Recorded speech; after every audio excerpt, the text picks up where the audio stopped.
আজকে তারাবির সালাতে তেলাওয়াত হবে 16 পারা। এই 16 পারার মধ্যে রয়েছে 3টা সূরা তথা সূরা কাহাফের অবশিষ্ট অংশ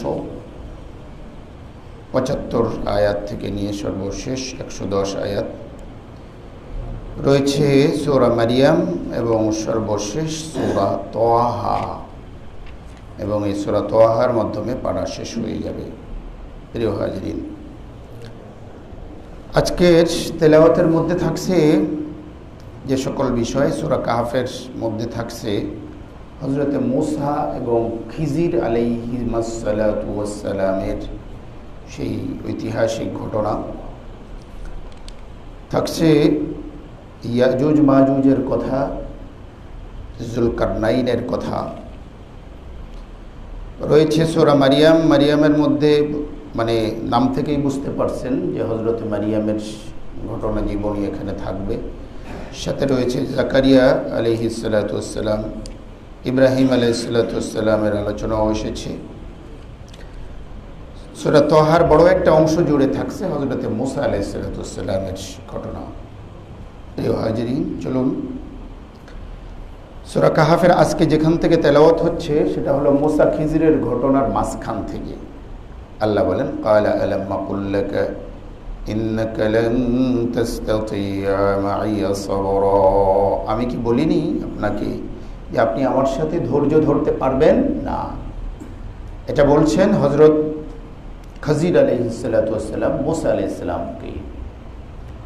হযরতে মূসা এবং খিজির আলাইহিসসালাতু ওয়াসসালাম উভয় ছিলেন নবী, এবং হযরতে মূসা আলাইহিসসালাতু ওয়াসসালাম যে নবী ছিলেন এবং রাসূল ছিলেন এ বিষয়ে কোনো দ্বিমত নাই।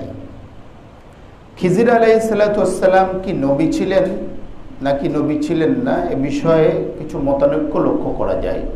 তবে বিশুদ্ধ মত হলো যে তিনি নবী ছিলেন, এবং অনেকের অভিমত হলো যে তিনি এখনো জিন্দা আছেন।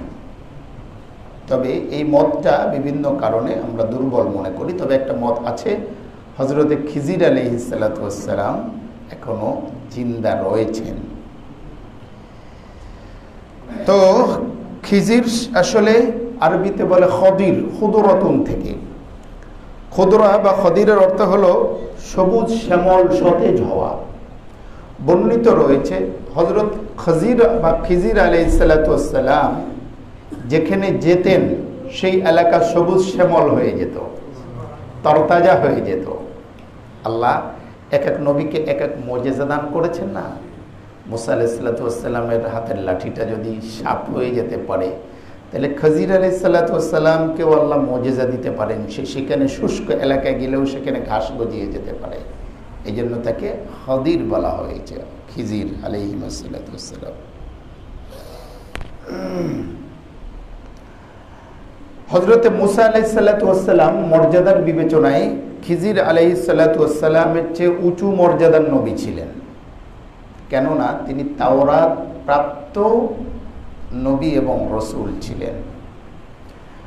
হযরত খিজির আলাইহিসসালাতু ওয়াসসালাম শুধু নবী ছিলেন, রাসূল ছিলেন না। তবে আল্লাহ রাব্বুল ইজ্জত ওয়াল জালাল মূসাকে খিজিরের কাছে কেন পাঠালেন, বা মূসা আলাইহিসসালাতু ওয়াসসালাম কেন খিজিরের কাছে যেতে আগ্রহ প্রকাশ করলেন? পৃথিবীতে সব জানতা বলতে কিছু নাই। সব জানতা কে? আল্লাহ। সব জানতা কে? আল্লাহ। আল্লাহ ছাড়া সব জানতা কিছু নাই, তাই না? আমাদের নবীকে আল্লাহ অনেক জ্ঞান দিয়েছিলেন নিঃসন্দেহে, কিন্তু তাই বলে আমরা আমাদের নবীকে আলিমুল গায়েব মনে করি না। মনে করি? হ্যাঁ, আলিমুল গায়েবকে বলে আল্লাহ। আল্লাহর নবী যদি আলিমুল গায়েব হতেন, প্রমাণ করে যে আল্লাহ রাসূল সাল্লাল্লাহু আলাইহি ওয়াসাল্লাম গায়েব জানতেন না।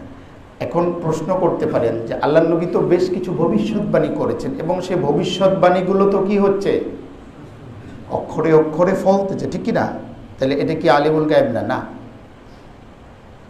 আল্লাহর নবী সাল্লাল্লাহু আলাইহি ওয়াসাল্লাম যে ভবিষ্যৎবাণীগুলো করেছেন সেটা আল্লামাহু রব্বুল আলামিন, আল্লাহ যেই পরিমাণ জ্ঞান ওনাকে জানিয়ে দিয়েছিলেন, ততটুকু তিনি জেনেছিলেন, এর বেশি নয়, তাই না?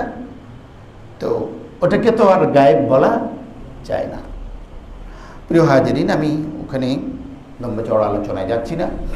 তো মুসা আলাইহিস সালাম নিঃসন্দেহে ওনার জমানার সবচেয়ে বড় আলেম ছিলেন, বড় জ্ঞানী ছিলেন। নবীর চেয়ে বড় জ্ঞানী সেই জমানায় আর দ্বিতীয় কেউ থাকে না। তবে মুসা আলাইহিস সালাম, বুখারী শরীফের মধ্যে আসছে, কিতাবুল ইলমের মধ্যে, মুসা আলাইহিস সালাম একবার বনি ইসরাইলের মধ্যে ভাষণ বা বক্তব্য দিচ্ছেন। এক ব্যক্তি প্রশ্ন করলেন, মান আ'লামুন নাসি, বলছে সবচেয়ে বড় জ্ঞানীকে? মুসা আলাইহিস সালাম চিন্তা ফিকির ছাড়াই বলে দিলেন, আনা, আমি। মুসা আলাইহিস সালাম যে উত্তরটা দিয়েছিলেন, উত্তরটা যথাযথই ছিল, কারণ ওই সময়, যে সময় নবী থাকে, নবীর চেয়ে বড় জ্ঞানী আর কেউ হতে পারে না। তবে উত্তরের আন্দাজটা, ধরনটা আল্লাহর কাছে পছন্দনীয় ছিল না। আমি সবচেয়ে বড় জ্ঞানী, এই কথাটা আল্লাহই বলতে পারেন, অন্যরা এমনভাবে বলা কি সমীচীন না। হইলেও যদি উত্তর রাইটও হয়, তবুও আল্লাহ রাব্বুল ইজ্জত ওয়াল জালাল বললেন, বালা ওয়া আবদি খাদির।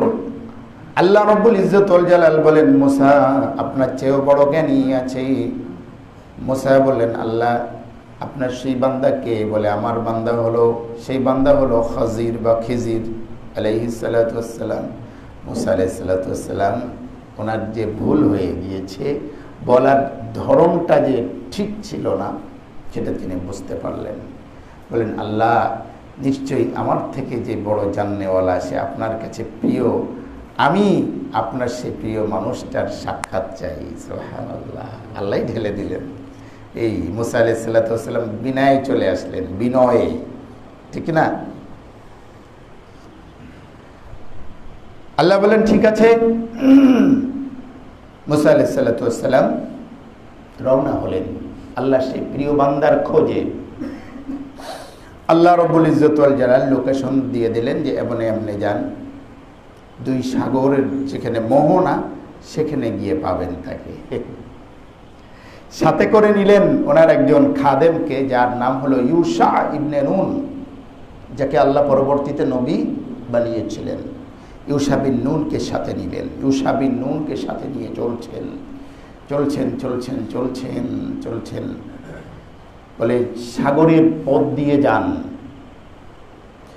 পথ বেয়ে যাচ্ছেন দুইজন। যেতে যেতে মুসা আলাইহিস সালাম বলে, শরীরটা একটু ক্লান্ত, একটু বিশ্রাম করব। খাদেম ব্যবস্থা করে দিলেন, উনি বিশ্রাম করছেন। সাথে ছিল কিছু চলার জন্য কিছু খাদ্য সামগ্রী, চলার কিছু থাকে, ব্যাগেজ থাকে, কিছু মাছ ছিল, মাছটা ভাজা মাছ, তাই না? এত দূর পথ কি আপনার তাজা মাছ নিয়ে যাব নাকি? রান্না, ভাজা মাছ, ফ্রাই করা মাছ। দুই সাগরের ঠিক মোহনা, সেখানে খাদেম জাগ্রত, মুসা আলাইহিস সালাম ঘুমন্ত। থলের মধ্যে থেকে ভাজা মাছ লাফ দিয়ে পানির মধ্যে ঠস করে পড়ছে, পড়ে যে দিক দিয়ে গেছে, সেদিক দিয়ে পথ হয়ে গিয়েছে। সুবহানাল্লাহি ওয়া বিহামদিহি, কাদেরে কুদরত তুদারি হরচে খাহি আকুনি, মুর্দারাতু জানে বখশিশ জিন্দা রবে যা কোনি। আল্লাহ, তুমি কাদের মতলব, তুমি মুর্দাকে জিন্দা করতে পারো, জিন্দাকে মুর্দা করে দিতে পারো মুহূর্তের মধ্যে। আল্লাহ চাইলে ভাজা মাছকে আস্ত করে একেবারে জীবন্ত করে দিবেন, তার কুদরতের সামনে সবই নস্যি। খাদেম চিন্তা করলেন যে ওস্তাদজিকে এই সময় ডাকাটা ঠিক হবে কিনা, ঘুমাচ্ছে তো, আর ডাকেন নেই যে হযরত ঘুম থেকে উঠলে সবিস্তারে জানাবো। ঘুম থেকে যখন উঠেছেন, উঠানোর পরে মুসা আলাইহিস সালাম ঘুম থেকে উঠেই তাড়াতাড়ি এই বলেন, এই চলো চলো চলো চলো, ওরে আল্লাহ, অনেক সময় লেট হয়ে গেছে। তখন খাদেম ব্যস্ততার কারণে, জি উস্তাদ চলেন। যেতে যেতে যেতে যেতে এরপরে আরো একদিন এক রাত চলেছেন। চলতে চলতে এরপরে মুসা আলাইহিস সালামের খিদে লাগছে, মানুষ ছিলেন তো নাকি, খিদে লাগতো না আমাদের? বলে আমাদের এই শুকনা খাবার টাবার ছিল, ওইগুলো আনো তো। তো খাদেম বলছে, ওস্তাদ কাম তো একটা ঘটে গেছে গা। তো মুসা আলাইহিস সালাম বলেন, কি কাম আবার ঘটলো? বলে হুজুর, সে মাছ তো লাভ দিয়ে গেছে গা, আর যেমনে যেমনে গেছে অমনে এমনে তো রাস্তা হয়ে গিয়েছে। বলিস কি? বলে জি উস্তাদ। বলে হাই হাই, ওই জায়গায় তো আমাকে যাইতে হবে, আমাদের গন্তব্য তো সেখানেই। সুবহানাল্লাহ। বলে চলো ফিরো। হ্যাঁ হ্যাঁ, চলো ফেরো। চলতে চলতে আসলো। এরপরে খাদেমের কি অবস্থা, ওটা আর কোরআন শরীফের মধ্যে নাই। খাদেমকে কি সাথে নিলেন না ব্যাক করে দিলেন? হয়তো ব্যাকই করে দিয়েছিলেন। ঠিক আছে, আমি আমার গন্তব্য হয়ে গেছি, এবার জায়গা, এটা হতে পারে। খাদেমের কথা আর নাই। ফিরে আসলেন। ফিরে আসলে ঠিক ওই জায়গায় দেখা যে সুড়ঙ্গ হয়ে গিয়েছে। সুড়ঙ্গ ধরে ধরে ধরে ধরে ধরে ধরে মুসা আলাইহিস সালাম গেলেন। গিয়ে দেখেন, তাফসীরের কিতাবের মধ্যে আসছে, চাদর মুড়ি দিয়ে এক লোক শুয়ে আছে। চাদর মুড়ি দিয়ে, কিছু দেখতেছি না। আসসালামু আলাইকুম। মুসা আলাইহিস সালাম বললেন, ওয়ালাইকুম আসসালাম। ওই মানে চোখ কিন্তু মেলেন নাই। সালামের উত্তর দিয়ে বলেন, মান আনতা, আপনি কে? বলে মুসা। বলে কোন মুসা? বনি ইসরাইলের নবী মুসা নাকি? ঘটনা তো ঘটতেছে এবং উপরের টেলিফোন তো অনবরত আসতেছে, ঠিক কি না? আল্লাহ বলে হ্যাঁ, বনি ইসরাইলের নবী মুসা। বলে আপনার মতো বড় আলেম, বড় নবী এখানে কেন, এই সাগরের মধ্যে কেন? বলে আমি আপনার কাছে এসেছি কিছু শিখতে। বলে বলেন কি? আপনি আমার কাছ থেকে শিখতে পারবেন না, আপনার তো শিখার জায়গা এখানে নয়। বনি ইসরাইলের নবী মুসা অনেক বড় জ্ঞানী মানুষ, এখানে কেন? সব ঘটনা তো হয়ে গিয়েছে, ফাঁস হয়ে গিয়েছে। বলে হযরত, আমি আপনার সাথে থাকতে চাই। আলা আন তুআল্লিমানি মিম্মা উল্লিমতা রুশদা, আমাকে কিছু শিখাবেন? বলে মুসা, ইন্নাকা লান তাস্তাতিয়া মাইয়া সাবরা ওয়া কাইফা তাসবিরু আলা মা লাম তুহিত বিহি খুবরা। মুসা, আপনি আমার সাথে ধৈর্য ধরে থাকতে পারবেন না। আপনি কিভাবে ধৈর্য ধরবেন যে বিষয়ে আপনি অবগত নন? মানে এখন যাগুলো ঘটবে এগুলো সম্পর্কে আল্লাহ আপনাকে ইলম দেয় নাই এবং সে পর্যন্ত আপনি পৌঁছাতে পারবেন না। ক্বালা সাতাজিদুনি ইনশাআল্লাহু সাবিরান ওয়া লা আসি লাকা আমরা। বলে হযরত, আমি ইনশাআল্লাহ ধৈর্য ধরব এবং আমি আপনার কথা অমান্য করব না। বলে তাহলে কথা হলো, যদি থাকতেই চান তাহলে মুখটা বন্ধ রাখবেন আর বাদ বাকি সব কিছু খোলা রাখেন। চোখ, কান, এগুলো সব কিছু খোলা রাখেন। আমরা বলি না কথা কইস না, চোখ কান খোলা রাখিস। যখন কোনো এই অবস্থা কয় না কথা কম যাব না, কখন কি ঘটে যায়, তো চোখ কান খোলা রাখিস, বলে কি বলে না? তো মুসা আলাইহিস সালামকে এরকম একটা ওয়ার্নিং দিল, চোখ কান খোলা রাখবেন, কথা কইবেন না। বলে ঠিক আছে ওস্তাদ। গেলেন, এবার চলেন। নদী পাড়ি দিলেন। মাঝি আসছে, নদী পাড়ি দিচ্ছেন। নদীর মাঝখানে গিয়ে কি করলেন? খরাকাহা, নৌকার খানিকটা ফুটো করে দিলেন, মানে কেটে খুদ বানিয়ে দিলেন। তো অস্ত্র টস্ত্র করে ফেলেন। ওনার সাথে ব্যাগ ছিল, এই সমস্ত সরঞ্জামিদের নিয়েই তো উনি চলতেন। তো মুসা আলাইহিস সালাম বললেন, আখরাক্তাহা লিতুগরিকা আহলাহা। এই আপনি কি করলেন ওস্তাদ? এ তো লোকজন তো ডুবে মারা যায় বোগা, এটা আপনি উঠাই ফুটো করে দিলেন, তো ডুবে মারাই যায় বোগা, এটা কি করলেন? বুখারী শরীফের মধ্যে আসছে, ওই যে নৌকার মাঝিরা তারা বিগাইরি নাউলিন, কোনো ভাড়া ছাড়াই দুইজনকে পার করে দিল। বলে না ওস্তাদ, মানে ভাড়া দিতে হবে না, অনেকে আছে না সম্মানী, না ভাড়া লাগবে না, ভাড়া ছাড়াই। আমাদেরও কিছু সাগরেদ চাকরেদ আছে, নিচের দিকে পড়ছে, পরে আর কন্টিনিউ করি না, এখন বাসের ড্রাইভার হয়ে গিয়েছে, থাকতে পারে। হ্যাঁ, বাসে উঠলে দেখা যাচ্ছে কন্ডাক্টর কন্ডাক্টর ভাড়া নিবে না। এই ভাড়া নিব না কেন? ওস্তাদি নিতে না করছি। কেন ওস্তাদি নিচে না করলো? কোনো পিছনেই টাকা দেব। যাই হোক, তো হযরতে খিজির আলাইহিস সালাতু ওয়াস সালাম তো সাগর পথের উস্তাদ, সবাই তাকে চিনতে, নদী পথের লোকজন তাকে চিনতে, নদী এলাকারই তিনি নবী ছিলেন। তো মুসা আলাইহিস সালাতু ওয়াস সালাম বললেন, লাকাদ জিতা শাইআন ইমরা, আপনি একটা গর্হিত কাজ করছেন নিশ্চিতভাবে। মুসা আলাইহিস সালাতু ওয়াস সালাম যে বললেন যে তুমি ধৈর্য ধরতে পারবে না, কিন্তু মুসা বলে ইনশাআল্লাহ চাইলে পারবো, কিন্তু সে পায় নাই। কেন? সে বলছেন আল্লাহ চাইলে পারবো, আল্লাহ চাই নাই যে সে ধৈর্য ধরুক। তা আমি তো বলেছিলাম আপনি ধৈর্য ধরতে পারবেন না। ক্বালা লা তুআখিযনি বিমা নাসিতু, বললেন যে ওস্তাদ আমার ভুল হয়ে গিয়েছে। আমি এখানে ওস্তাদ ওই হিসেবে বলতেছি, ওই জায়গায়, অন্যথায় কিন্তু মুসার মর্যাদা খিজিরের থেকে বেশি আগেই বলছি আর কি। শুধু এই জায়গাটায় আমি ওস্তাদ বলতেছি। কোন জায়গায়? এই মামলায়। বলে লা তুআখিযনি বিমা নাসিতু ওয়া লা তুরহিকনি মিন আমরি উসরা, আমি ভুলে গিয়েছি জনাব, যে বিষয়ে ভুলে যাই এই বিষয়ে পাকড়াও করা ঠিক না, আপনি আমাকে পাকড়াও করেন না, আমার একটু সুযোগ দেন। বলে আচ্ছা ঠিক আছে। এরপরে গেলেন, যেতে যেতে নদী পার হয়ে গিয়েছেন, গিয়ে দেখেন যে ফুটফুটে একটা বাচ্চা, দুজনে গিয়ে ফুটফুটে বাচ্চা পেল। হযরতে খিজির আলাইহিস সালাতু ওয়াস সালাম ধরলেন, ধরে ব্যাগের থেকে একটা বড় ছুরি বের করলেন, ছুরি বের করে শোয়ে জবাই করে দিলেন, অথবা অন্য কোনো পদ্ধতিতে মারলেন, মেরে ফেললেন। মুসা আলাইহিস সালাতু ওয়াস সালাম বললেন, আকাতালতা নাফসান যাকিয়াতাম বিগাইরি নাফসিন লাকাদ জিতা শাইআন নুকরা, একটা নিষ্পাপ শিশু মেরে ফেললেন। লাকাদ জিতা, এটা তো বড়ই একটা অনেক বড় অন্যায় কাজ করছেন।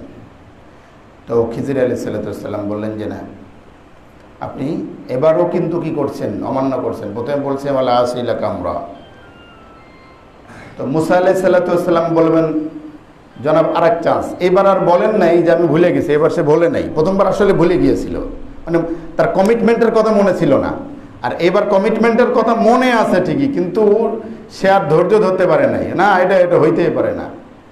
তো খিজির এবার বললেন যে না, আপনি আর থাকতে পারেন না, আমার আরেকটা চান্স দেন। এবার আর বলিনি, আমি ভুলে গিয়েছি বলে মানুষ কয়বার।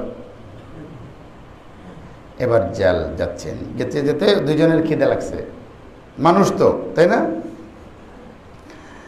তো এরপরে এলাকার মানুষে বলে, ওই সময় তো হোটেল টোটেল ছিল না, বলেন যে আপনারা, আমরা পরদেশি, আমাদের কিছু আপ্যায়নের ব্যবস্থা করেন। একটা সময় কিন্তু পরদেশি বা ভিন্ন লোকজন কিন্তু আপ্যায়ন করতো, এই ছিল। তো ওরা বলল, ওরা অস্বীকার করছে, মানে তারা সম্মত হয় নাই। বলে আচ্ছা ঠিক আছে, ভালো। এরপরে দুইজন আরেকটু আগে গেলেন, গিয়ে দেখেন যে একটা দেওয়াল নুয়ে পড়ছে, প্রাচীন ঝুঁকে পড়ছে। তখন খিজিরের কথা আসছে আলাইহিস সালাতু ওয়াস সালাম। খিজির আলাইহিস সালাতু ওয়াস সালাম আকামা, মানে দেওয়ালটাকে, প্রাচীরটাকে ঠিক করে দিলেন, সংস্কার করে দিলেন। নবী তো, গায়ে শক্তি আছে। একজন নবীর গায়ে 40 জন সাধারণ মানুষের শক্তি। পেটে খিদা নাই তাতে কি হয়েছে? খিদা আছে তাতে কি? একজন নবীর গায়ে কতজন শক্তি? সাধারণ। মুসা আলাইহিস সালাতু ওয়াস সালামের এক থাপ্পড়ে যে এক লোক মারা গেল, তাই না? তো ওর এক থাপ্পড়ে গিয়ে, ও অর্ধেক থাপ্পড়েই তো মারা যাওয়ার কথা। মুসা আলাইহিস সালাতু ওয়াস সালাম নবী ছিলেন। রোকানার সাথে আল্লাহ রাসূল সাল্লাল্লাহু আলাইহি ওয়াসাল্লাম কুস্তি লাগছিলেন। রোকানা, বিখ্যাত আরবি পাহলওয়ান রোকানা, 3 বার কুস্তি লাগছে, 3 বারেই পরাজিত করছে। কাকে? রোকানাকে। আল্লাহ রাসূল সাল্লাল্লাহু আলাইহি ওয়াসাল্লাম হাদিসের মধ্যে আসছে। অথচ রোকানা ছিল প্রফেশনাল কুস্তিগির। আল্লাহ নবী জীবনে কোনোদিন কুস্তি খেলেন নাই, ওই প্রথম, ওই শেষ, ওই, এছাড়া আর কোনো। সেটাও তো হলো, মানে সে বুঝাইতে চাইছে যে যদি কুস্তি খেলে যেতেন আমার সাথে, তাহলে আপনি নবী মানব।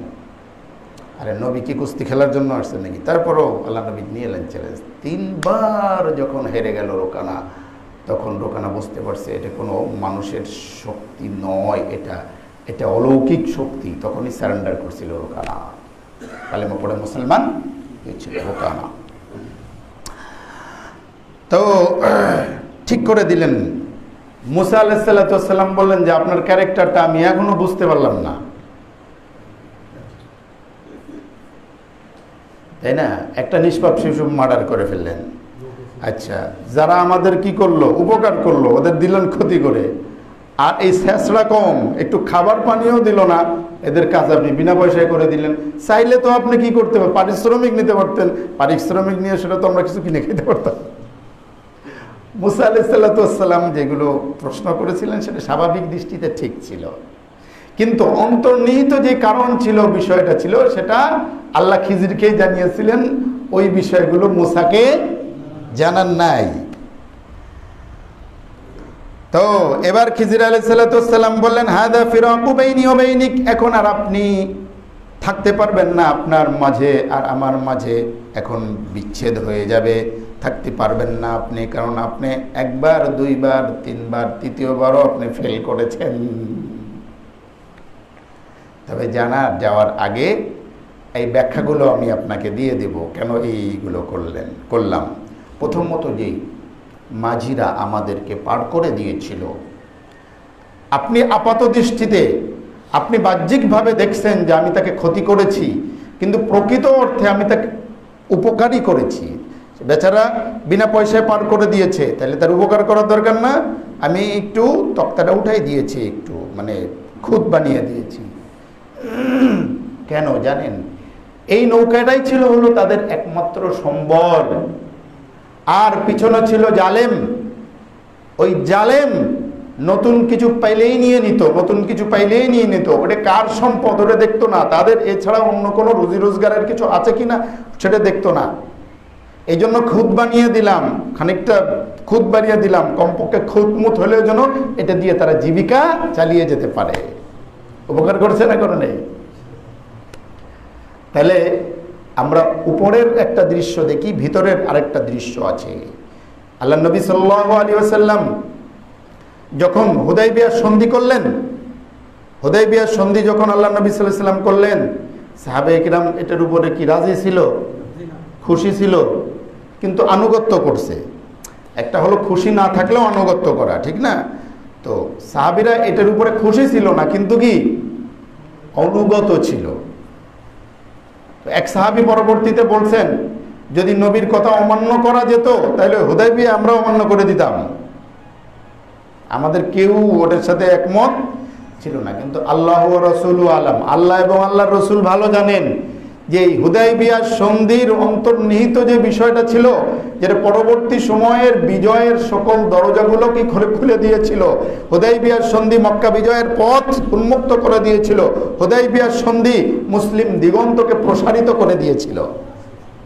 আল্লাহ নবী সাল্লাল্লাহু আলাইহি ওয়াসাল্লাম এই হুদাইবিয়ার সন্ধির মাধ্যমে শুধু মক্কাবাসী নয়, পুরা একেবারে আরব এবং আরবের আশপাশে দিনকে, ইসলামকে ছড়িয়ে দিতে পেরেছিলেন। তো ওইটা আল্লাহ এবং আল্লাহর রাসূল জানতেন। ওনারা সাহাবীরা কি সাহাবীরা পরে বুঝছেন এটা ঠিক ছিল। তো আল্লাহ হযরত খিজির আলাইহিস সালাম বললেন যে তাদের একমাত্র অবলম্বনটাকে আমি শেষ করে দিতে চাই নাই, এজন্য ফুটো করে দিয়েছি। আর যে ছোট বাচ্চা, এটা হলো ওয়াবুজ বাচ্চা, বলে তার মা বাবা দুইজন ভালো ছিল, ইমানদার, কিন্তু সে যদি বড় হতো, বড় হয়ে পিতামাতার অবাধ্য শুধু হতো না, বরং পিতামাতাকেও কাফের এবং সীমালঙ্ঘনকারী বানিয়ে ছাড়ত। অনেক সময় সন্তানের কারণে মা বাপ বিপদগামী হয়ে যায়, কথা ঠিক না বেঠি? সন্তানের আদরের কারণে, সন্তানের কথা মানতে গিয়ে অনেক সময় মা বাবা কি হয়ে যায়? নাফরমান হয়ে যেতে হয়। তো আমি চাইলাম যে আল্লাহ যেন বিকল্প উত্তম কিছু দান করেন। রিওয়ায়াতের মধ্যে রয়েছে আল্লাহ রব্বুল ইজ্জত ওয়াল জালাল এর বিনিময়ে, এই পুত্র সন্তানের বিনিময়ে একটা কন্যা সন্তান দিয়েছিলেন ওই দম্পতিকে, এবং সেই কন্যা সন্তানের গর্ভ থেকে আল্লাহ নবী এবং রাসূল কি করেছিলেন? পরবর্তীতে পয়দা করেছিলেন। এই জন্য আমাদের যেটা যায় আল্লাহ নবী সাল্লাল্লাহু আলাইহি ওয়াসাল্লাম বলেছেন, লিল্লাহি আখাযা ওয়া লাহু মা আতা, যেটা নিয়ে নেন সেটাও আল্লাহর, যেটা আল্লাহ দিয়ে দেন সেটাও আল্লাহর। প্রত্যেকটা জিনিসের নির্দিষ্ট মেয়াদ রয়েছে। ফালতাসবিরু ওয়া লিতাহতাসিবি, যখন আল্লাহ নবী সাল্লাল্লাহু আলাইহি ওয়াসাল্লামের নাতি মারা যায়, নাতি, মেয়ের ঘরের নাতি, তখন মেয়ে খুব শোক, তার সন্তান মারা গিয়েছে। আল্লাহ নবী সাল্লাল্লাহু আলাইহি ওয়াসাল্লাম তখন বলেছেন, লিল্লাহি মা আখাযা, যেটা নিয়ে গিয়েছেন সেটাও আল্লাহর, যেটা আল্লাহ ছেড়ে দেন সেটাও আল্লাহর। সুতরাং ধৈর্য ধরো মা, এবং এটাকে নেকির কাজ মনে করো, অর্থাৎ আল্লাহ এর বিনিময়ে উত্তম কিছু দিবেন, এটা মনে করো। বুঝাতে পারছি? তো অনেক সময় আমাদের হয় সামান্য কিছু ক্ষতি হয়ে যায়, এটা বুঝতে হবে যে এটা আল্লাহর ফয়সালা ছিল, হয়েছে, হয়তো এর বিনিময় আল্লাহ আমাকে এর চেয়ে বড় কিছু দিচ্ছেন, অথবা কোনো বড় বিপদ কাটিয়ে দিয়েছেন। সুবহানাল্লাহ। বলে যে দেওয়াল, যে প্রাচীরটা আমি ঠিক করে দিয়েছি, নুয়ে পড়া প্রাচীর, বলে ওই প্রাচীরটা ছিল দুইজন এতিম, দুটো বালকের শহরের। ওয়াকানা তাহতাহু কানজুল লাহুমা, বলে ওই প্রাচীরের নিচেই ছিল হলো গুপ্তধন তাদের পিতামাতা কর্তৃক। ওয়াকানা আবুহুমা সালিহা, তাদের পিতামাতা উভয়ই নেককার ছিল। নেককার পিতামাতার অবুজ এবং এতিম দুটো সন্তানের রক্ষণাবেক্ষণের জন্য আল্লাহর পক্ষ থেকে আমি নবী খিজির আদিষ্ট হয়েছি, বলা হয়েছে ঠিক করে দাও। তাহলে এতিমের সম্পদ রক্ষা করার জন্য, ভালো করে শুনেন, এতিমের সম্পদ রক্ষা করার জন্য আল্লাহ একজন নবীকে পাঠিয়েছেন। নবী নিজ হাতে কি করে দিয়েছেন? এতিমের সম্পদকে সংরক্ষণ করে দিয়েছেন। এখানে আরেকটা বিষয় লক্ষণীয়, সেটা হলো তাদের পিতা মাতা কি ছিল? ভালো ছিল, নেককার ছিল। কার? এতিম দুটো সন্তান। ওলামায়ে কেরাম লিখেছেন কোন ব্যক্তি যদি নেককার হয়, মা বাবা যদি নেককার হয়, আল্লাহ রাব্বুল ইজ্জত ওয়াল জালাল নেককার মা বাবার সন্তানকে কখনো ধ্বংস করেন না, শেষ করে দেন না। আল্লাহ তাদের দুনিয়াতে এবং আখেরাতে প্রতিষ্ঠিত করে দেন। বুঝাতে পারছি? কেউ বলেছেন যে ওয়াকান আবুহুমা সালিহা, তাদের মা বাবা যে কি ছিল, তাদের বাবার কথা আছে। ওয়াকান আবুহুমা, মা বাবা না, বাবা, পিতা, আবু, তাদের পিতা যে নেককার ছিল। পিতা মানে হলো জন্মদাতা পিতা না, বরং পূর্বপুরুষের কোনো ঊর্ধ্বতন কোনো পরদাদা, কেউ এটা বলেছেন। এজন্য অনেক উলামায়ে কেরাম বলেছেন, একজন যদি নেককার মানুষ হয় তাহলে তার 7 পুরুষ পর্যন্ত আল্লাহ দুনিয়াতে সেভ করে দেন। এটা কেউ বলেছেন আর কি। প্রিয় হাজিরিন, এজন্য আপনি যদি চান আমরা আমাদের সম্পদ সন্তানের জন্য এটা রেখে যাই, ওটা রেখে যাই, হ্যাঁ, যে আমি মরে গেলেও যেন তাদের জন্য কিছু রেখে যাই, যেন আমি কবরে শান্তিতে থাকতে পারি, না, আপনি কবরে তখনই শান্তিতে থাকবেন যদি আপনি নিজে নেককার হন। আপনি নিজে নেককার হলে আপনার সন্তানদের জন্য আপনার টেনশন করতে হবে না। আপনার সন্তানের জিম্মাদারি তো খোদ আল্লাহই নিয়ে নিয়েছেন। হযরত ইবনে মাসউদ রিওয়ায়াতের মধ্যে আসছে রাদিয়াল্লাহু আনহু ওয়া আরদাহু, মৃত্যুর সময় হযরত ওসমান তখন খলিফা, এসে বললেন, আপনার মেয়েদের জন্য, সন্তানদের জন্য আমি কিছু কি করে দিই, বাজেট দিয়ে দিই। হযরত ইবনে মাসউদ রাদিয়াল্লাহু তাআলা আনহু বলেন, কেন, বাজেটের কি দরকার? বলে আপনার তো ওই রকম অর্থে কোনো কি নেই, সম্পদ নেই যে আপনি রেখে যাচ্ছেন, তো আমি সরকারিভাবে কিছু বরাদ্দ দিয়েছি যেটা আপনার মেয়েদের, বাচ্চাদের, সন্তানদের কাজে লাগবে। তখন ইবনে মাসউদ বলেছিলেন, সেটার দরকার নাই, টেনশন নেই, আমি আমার সন্তানদেরকে সূরা ওয়াকিয়া শিখিয়ে দিয়েছি। আল্লাহ এই সূরা ওয়াকিয়ার মাধ্যমেই আমার সন্তানদের রিজিকের ব্যবস্থা আল্লাহ করবেন। সে টেনশন আপনার করা লাগবে না। আমি নিজেই টেনশন করি না বাপ হিসেবে, আপনার টেনশন করার কি আছে? ছিল সাহাবীরা। বুঝাতে পেরেছি? এজন্য আপনি যদি চান যে আপনার সন্তান প্রতিষ্ঠিত হোক, আপনি যদি চান যে আপনার সন্তান দুনিয়া এবং আখেরাতে ভালো করুক, তাহলে কি করতে হবে? নিজে কি করতে হবে? নেককার হয়ে যেতে হবে। নিজে নেককার হয়ে যান, আপনার সন্তানের জিম্মাদার খোদ আল্লাহ হয়ে যাবেন। প্রিয় হাজিরিন, এরপরে খিজির আলাইহিস সালাতু ওয়াস সালাম লাস্টে গিয়ে বলেছেন, ওয়ামা ফাআলতুহু আন আমরি, মুসা, যেটা করেছি আমি আমার নিজের ইচ্ছায় করি নাই, যা কিছু করেছি উপরের ইশারাই করেছি। কি করেছি? উপরের ইশারাই করেছি। প্রিয় হাজিরিন, তো এই ঘটনার থেকে আমাদের অনেক শিক্ষা রয়েছে। আর অন্য জায়গায় যাওয়া যাবে না, এখানে ফুল স্টপ দিয়ে দিতে হবে। এখন ফুল স্টপের যুগ চলতেছে, এ বলে ফুল স্টপ দাও, আরেকজন বলে ফুল স্টপ দাও, খালি ফুল স্টপ দিয়ে দাও। তো আমরাও আজকের মতো এখানে ফুল স্টপ দিয়ে দিলাম। আল্লাহু আকবার। তো শিক্ষা হলো যে সর্বজ্ঞানী কে? আল্লাহ। কোনো ব্যক্তি একথা বলতে পারে না যে আমি সবচেয়ে বড় জ্ঞানী। 2 নম্বর হলো, আপনি যত বড় ব্যক্তি হন না কেন, ইলম বা জ্ঞানের ক্ষেত্রে আপনি যে কারো কাছ থেকে শিখতে পারেন। শিখার কোনো বয়স নাই, শিখার ক্ষেত্রে ছোট বড় নেই। ইমাম বুখারী রহমতুল্লাহি আলাইহির একটা বর্ণনা রয়েছে, তিনি বলেন যে 4 শ্রেণীর মানুষের কাছ থেকে শিখবে। কয় শ্রেণীর মানুষের কাছ থেকে? নিজের থেকে যারা বয়সে বড় তাদের কাছ থেকে শিখবে, নিজের থেকে যারা ছোট তাদের থেকে শিখবে, নিজের বন্ধু বান্ধব সমবয়সী যে তাদের কাছ থেকে শিখবে, আর নিজের মা বাবা থেকে শিখবে। এই 4 শ্রেণীর মানুষের কাছ থেকে শিখবে, অর্থাৎ সব ধরনের মানুষের কাছ থেকে। যে শিখার প্রতি যে যত বেশি আগ্রহী হবে আল্লাহ তাকে তত বড় জ্ঞানী করে দেবেন। হযরত ইবনে আব্বাস, নবীর চাচতো ভাই, তিনি কি করতেন? সাহাবীদের দরজায় গিয়ে দাঁড়ায় থাকতেন, নক করতেন না। যখন বের হতেন তখন একটা মাসালা জিজ্ঞেস করতেন, কোরআনের কোন আয়াতের তাফসির জিজ্ঞেস করতেন। এরকমভাবে শিখে শিখে শিখে শিখে তিনি বড় জ্ঞানী হয়েছিলেন, সবচেয়ে বড়, কোরআনের সবচেয়ে বড় আলেম। যখন জিজ্ঞাসা করতো, নবীর চাচতো ভাই আপনি এখানে কত দূরে? সকাল থেকে আছি। তো ডাকেন নাই কেন? বলে আমি তো এখানে শিখতে আসছি। শিক্ষককে কি করতে নাই? নক করে। তার মানে আমি আমার প্রয়োজনে আপনি বের হয়ে আসুন না, আপনি যখন বের হবেন তখনই আমার প্রয়োজনটা আপনার কাছে পেশ করব। শিক্ষকের মর্যাদা, ইসলাম তো, ইসলামের শিক্ষকের মর্যাদা সর্বোচ্চ। আজকে যখন শিক্ষকদেরকে লাঞ্ছিত হতে দেখি স্টুডেন্টদের হাতে, কিছু দায় শিক্ষকদেরও রয়েছে এটা বলার, তখন তো খুব কষ্ট লাগে। হযরত আলী বলেছেন যে আমাকে একটা অক্ষর শিখালো, আমি তার গোলাম হয়ে গেলাম। সে চাইলে আমাকে বিক্রি করে দিতে পারে, সে চাইলে আমাকে গোলাম বানায় রাখতে পারে। তো যা বলছিলাম যে শিখার কোনো বয়স নেই, শিখার ক্ষেত্রে ছোট বড় নাই। নিশ্চিত করে আবারও বলছি, খিজির এবং মুসার মধ্যে বড় ছিলেন কে? মুসা আলাইহিস সালাতু ওয়াস সালাম বড় ছিলেন নিঃসন্দেহে, জলিলুল কদর নবী। তারপরেও নির্দিষ্ট ক্ষেত্রে, নির্দিষ্ট কিছু ক্ষেত্রে আল্লাহ খিজিরের কাছে, কারণ ওই বিষয়ে মুসার থেকে খিজির ভালো জানতেন। এরপরে যেটা অহংকার, দাম্ভিকতা নিষেধ। এরপরে কায়নাতের জগতে, মানে এই বিশ্ব জগতে আপনি যেটা দেখছেন সেই দেখাটাই চূড়ান্ত না, বরং এ দেখার পিছনে আরো কিছু অন্তর্নিহিত কারণ আছে যেটা আমি আপনি জানি না, যেটা খিজির আলাইহিস সালাতু ওয়াস সালাম, এটাও আল্লাহ জানাই দিয়েছিলেন। হয়তো খিজির যে সব জানতেন তাও না, এছাড়া আরো অনেক অন্তর্নিহিত কারণ ঘটে যাচ্ছে যে খিজির নিজেও জানতেন না, ঠিক কিনা? আল্লাহ আল্লাহ। এরপরে যেটা জানলাম সেটা হলো যে পিতামাতা যদি নেককার হয় আল্লাহ তাদের সন্তানদেরকে কি করেন? হেফাজত করেন। এটা লাস্ট ফিনিশিং জানলাম।